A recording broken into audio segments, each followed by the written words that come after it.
What up, guys, and welcome to the first official episode of Mythical Mondays.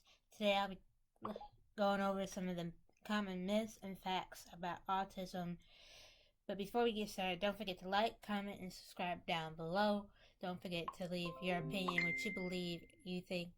Do you believe these myths or do you not believe them? Don't forget to, leave why you believe that these myths are true or why you don't believe they are. And don't forget to follow me on Facebook, Instagram. I'm also on Patreon. But let's dive into this video. So, one of the commonest that I found about autism is that people on the spectrum or people with autism have no empathy or they just don't have any emotions. And that is not true. People on the spectrum, they don't lack emotions. We actually are pretty expressive, but in our own ways. It's just that people say that, oh, well, they didn't seem to show any expression to what I'm talking about, or they just don't seem to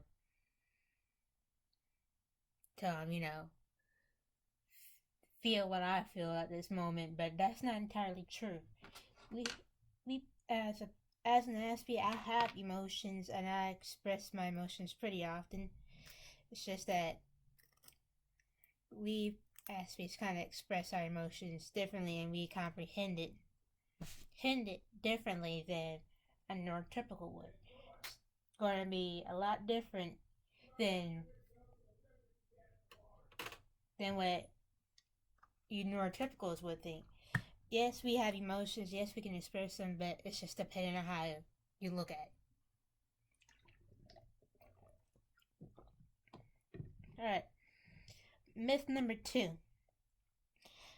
I believe this one is another common one, just like the one about people on the spectrum with no emotion. Is that people on the this myth is states that people with autism are antisocial or they don't want to make friends, or you know they're weird, or they're very outcast or creepy because they always keep to themselves. But that's not true. The thing is that people on the spectrum, we tend to like to be by ourselves. We're happy when we're by ourselves at times. But we do want friends just as much as the next person does. It's just that it might be harder for us to make friends, or socialize.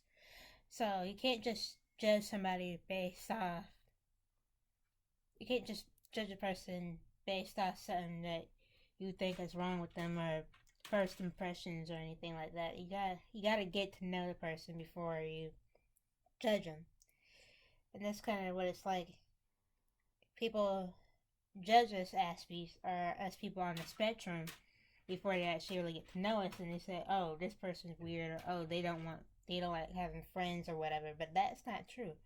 It's just that we might be happy by ourselves, or it's just hard for us to make friends, even though we want to make friends.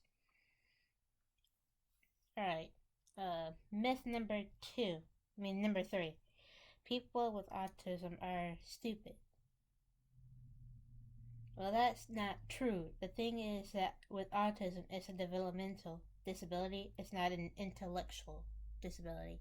As in other words, autism affects us develop affects us development wise, not intellectual wise. We people on the spectrum, they can be quite smart, but it's just a lot harder for them to develop and process, and have that same mentality as a non-neurotypical person is, who develops a lot at a normal rate compared to someone on the spectrum.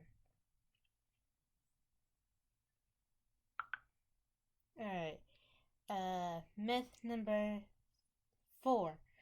I've seen and heard this a lot, is that people vaccinations given in early childhood is what causes autism.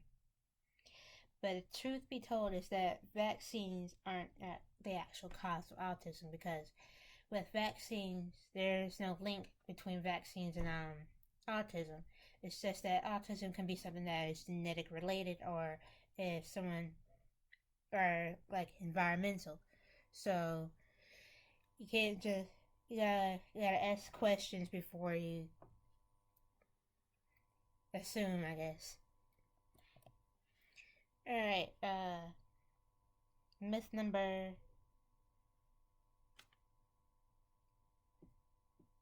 5.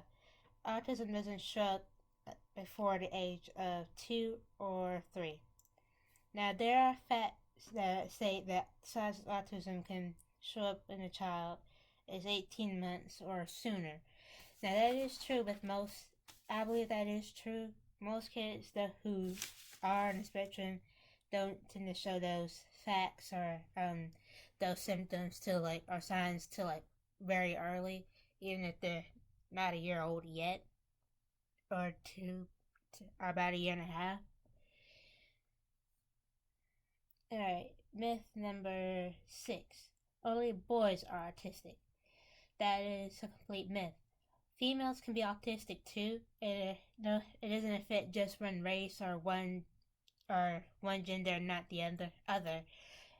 It's just that autism appears to be more common in males than it is females, and females that are on the spectrum tend to be more likely to mask theirs compared to a guy who might be autistic. Alright. Myth number 7. Autism is a disease. That is not true. Like I said in one of the last myths, autism is a developmental disorder, not a disease, and well, like I said, it's not a disease, it's a disorder, a developmental disorder. Well, a neurodevelopmental disorder. That's why people on the spectrum tend to call people who aren't on the spectrum neurotypicals. Because neurotypicals are basically people who don't exhibit or aren't autistic or have some kind of neurodevelopmental disorder.